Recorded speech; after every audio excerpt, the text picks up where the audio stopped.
तुला शिकवीन चांगलाच धडा या मालिकेच्या आजच्या भागात आपण पाहणार आहोत. अधिपती शिवानीला सांगत असतो की मास्तरीणबाईंनी आमचा पेपर तपासण्याआधीच आम्हाला नापास केलं. त्यामुळे शिवानी विचारते की नक्की काय झालंय भाऊजी, आणि मग अधिपती तिला घडलेला सगळा प्रकार सांगतो.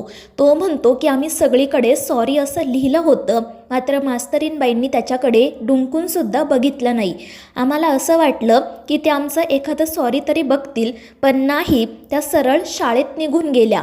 आणि ते ऐकून शिवानीसुद्धा काळजीत पडते, पण ती अधिपतीला सांगत असते की अक्षराने एकदासुद्धा बघितलं नसेल असं तर नाही ना, तिने बघितलं असणार.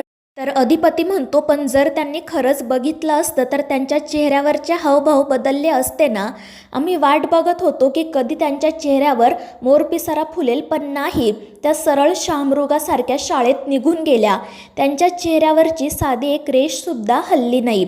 त्यावर शिवानी म्हणते की अक्षरा चालतच शाळेत गेली ना, मग तिने नक्कीच बघितलं असणार, तुम्ही असा विचार करू नका. त्यावर अधिपती म्हणतो, आणि जर त्यांनी खरंच बघितलं असेल तर त्यांना कळलं असेल का की हे सॉरी आम्हीच लिहिलंय. त्यावर शिवानी म्हणते की भाऊजी, काल हॉटेलमध्ये जो काही प्रकार घडला त्यानंतर अक्षराला समजलं असेलच ना. आणि मग ती अधिपतीला सांगते की भाऊजी, आता मला असं वाटतंय की तुम्ही एकदा तिला भेटायला हवं, समोरासमोर जाऊन बोलायला हवं. मात्र अधिपती म्हणतो की नाही वहिनी, ते शक्य नाही. आम्ही आईसाहेबांना शब्द दिला आहे. आणि त्यावर शिवानी म्हणते की ठीक आहे, तुम्ही अक्षराला जाऊन भेटू शकत नाही, पण जर तीच तुमच्या समोर आली तर. त्यावर अधिपती विचारतो, पण हे कसं शक्य आहे. आणि मग शिवानी त्याला एक आयडिया सांगते, आणि ती आयडिया ऐकून अधिपती खुश होतो. तर दुसरीकडे दुर्गी चंचीला भेटण्यासाठी गेलेली असते, आणि जेव्हा चंची तिला बघते तेव्हा ती मोठ्याने आवाज देते. मात्र दुर्गी तिला सांगते की तिथेच थांब, माझ्याजवळ येऊ नको. त्यामुळे चंची घाबरून विचारते की काय ग, काय झालं. त्यावर दुर्गी म्हणते की जर पुन्हा ताईच्या माणसांनी आपल्याला एकत्र बघितलं आणि आपले फोटो काढून तिला दाखवले तर मला कानाखाली खावी लागेल. त्यामुळे आता तू तिथेच थांब, मी तुला फोन करते. आणि मग ती चंचीला फोन करून तिच्याशी बोलते. ती चंचीला सांगत असते की आता मी ताईच्या डोक्यात भुंगा सोडला आहे. त्यावर चंची विचारते की नक्की काय केलंय तू.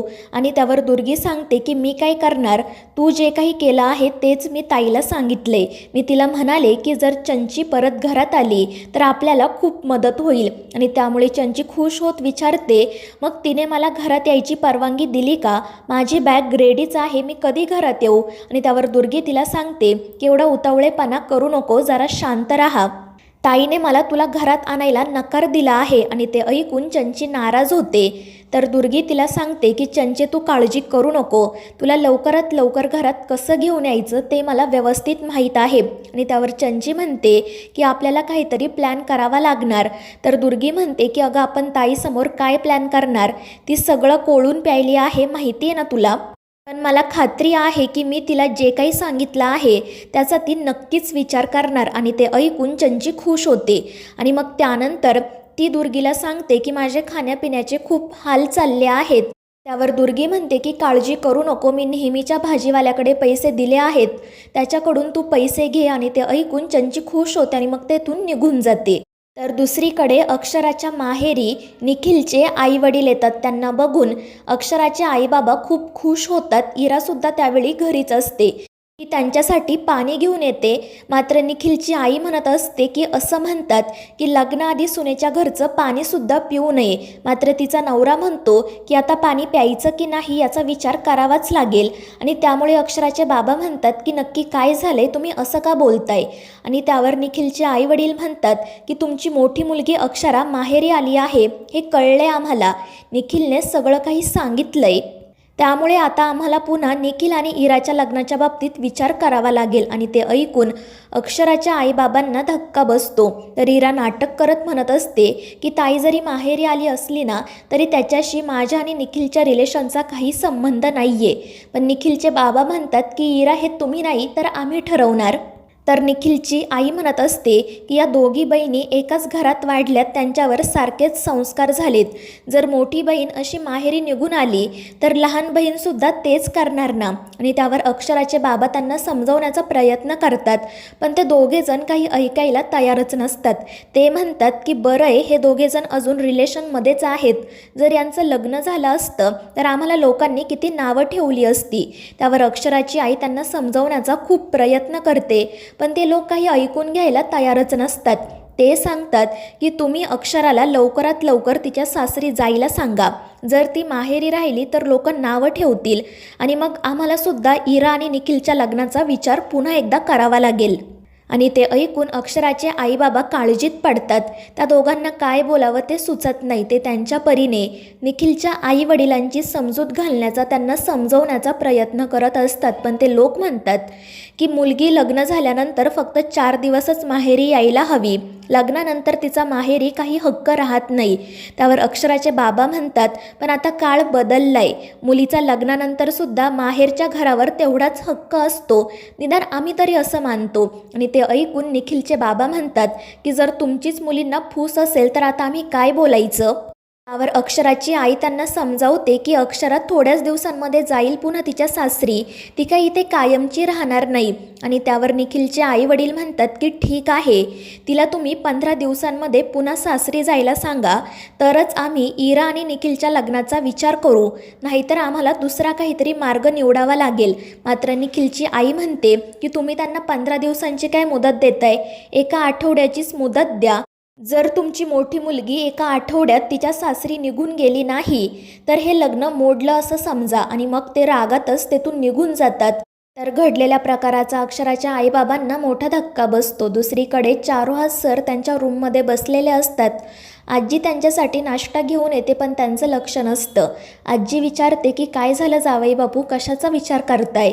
तर चारुहास सर म्हणतात की अक्षरा या घरात नाही आहे, मला खरंच खूप उदास वाटत आहे, तिला पुन्हा घरात कसं घेऊन यायचं याचाच मी विचार करतोय. तर आजी म्हणते की जी गोष्ट आपल्या हातात नाही त्याचा विचार तरी कशाला करायचा, आणि तिने काय गुन्हा केला आहे माहिती आहे ना तुम्हाला. त्यावर चारुहास सर म्हणतात की खरंच अक्षराने गुन्हा केला आहे का, तुम्हाला सुद्धा असं वाटतं का. तिने फक्त तिच्यावर होत असलेल्या अन्यायाविरुद्ध आवाज उठवला आणि भुवनेश्वरीने तिला सूड घ्यायचा म्हणून घराबाहेर काढलं. पण आजी म्हणत असते की तुम्ही मला याबद्दल काही सांगू नका. तर चारुहास सर म्हणतात की आता अक्षरासुद्धा या घरात नाही, मग मी माझं मन कोणाजवळ मोकळं करायचं. तर आजी म्हणते की जेवढा तुम्हाला त्रास होतोय तेवढा अधिपतीला देखील होत असेल, तुम्ही त्याच्याशी बोला. पण चारुहास सर नाराज होत म्हणतात की मी त्याच्याशी काय बोलणार, तो साधा माझ्यासमोर 2 मिनिटं उभासुद्धा राहत नाही. आणि त्यावर आजी म्हणते की तुम्ही काही करू शकत नाही असं नाही, आपल्याकडे एक मार्ग आहे. त्यामुळे चारुहास सर विचारतात काय, तर आजी त्यांना सांगते की आपण जर सुनबाईच्या आई वडिलांना मध्ये घातलं तर लोकलाजेस्तव भुवनेश्वरी कदाचित सुनबाईला पुन्हा घरात घेऊन येईल. आणि आजींचं हे बोलणं चारुहास सरांना देखील पटतं. ते म्हणतात की जर अक्षराचे आई बाबा इथे आले, त्यांनी भुवनेश्वरीला विनंती केली किंवा जाब विचारला तर भुवनेश्वरी नक्कीच माघार घेईल आणि अक्षराला पुन्हा घरात घेऊन येईल.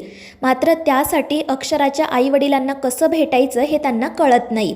तर दुसरीकडे शाळेत मिताली नावाची एक विद्यार्थिनी अक्षराला सांगत असते की मॅडम आमची स्पर्धांसाठी निवड झाली आहे आणि त्यासाठी आम्हाला सुट्ट्या हव्या आहेत. त्यावर अक्षरा म्हणते की मी नक्की तुम्हाला सुट्ट्या देईल. तर ती मुलगी विचारते पण मग पोर्शनचं काय.